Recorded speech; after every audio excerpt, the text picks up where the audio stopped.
The late, great Hannibal Lecter. Hannibal Lecter.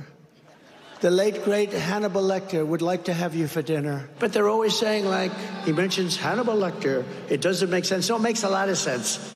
Yeah, no, it doesn't. Joining me now is Tim O'Brien, Senior Executive Editor of Bloomberg Opinion and MSNBC political analyst. Tim, you wrote this segment. So explain to us, why does this man keep talking about Hannibal Lecter? Well, you know, Joy, it was so funny. Like, right when he finished that clip saying it makes sense, I was thinking to myself, it does not make sense. And then you verbalized. You said, no, it doesn't. It doesn't. You know, before we get into the sort of funhouse of interpreting what motivates and inspires Donald Trump, it's worth just stepping back from it for a second to remember that this is the nominee of the Republican Party, and he is deeply unhinged. Yes. And he is getting worse. You know, his hearing appears to be getting worse. He's slurring his speech, and he aspires to lead the most powerful nation on the planet from the White House.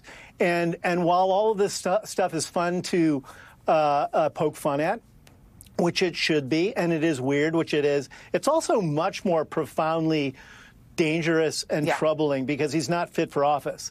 Now, having set it all up with that, part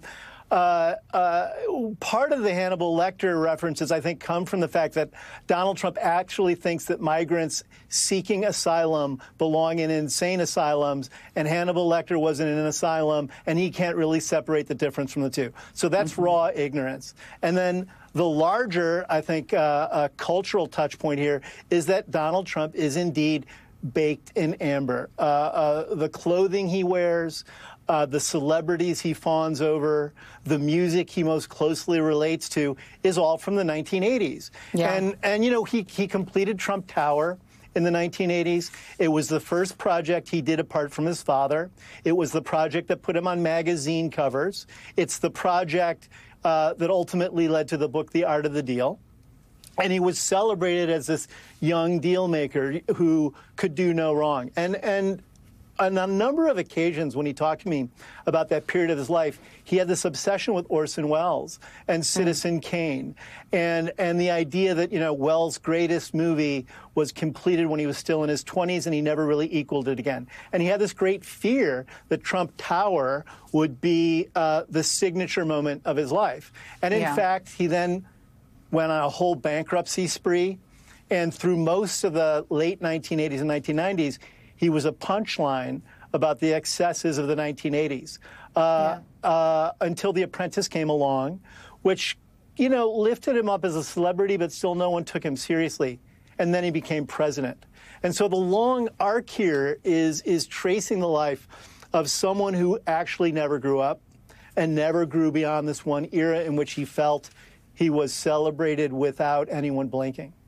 You know, and it's interesting that you say that. I mean, again, he literally went to the 2001 or 2001 premiere of the Hannibal Lecter, you know, there it is. That's the premiere of the sequel with Melania, who he was dating at the time. He's sort of stuck in the era when celebrities courted him, when he was part of the celebrity world, before he was a pariah among the rich. But there's something about what you just said. Aging people who are aging, oftentimes will retreat to a comfort space.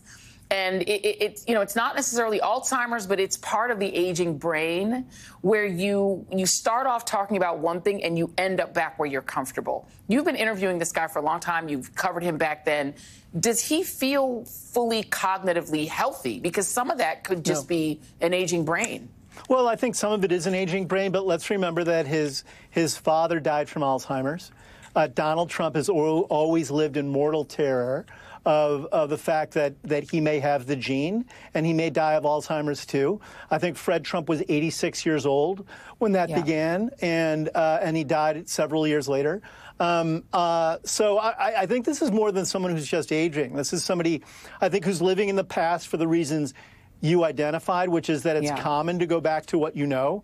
There's another thing to really remember is that the United States is going to become a minority-majority country, you know, within the next 20 years or so.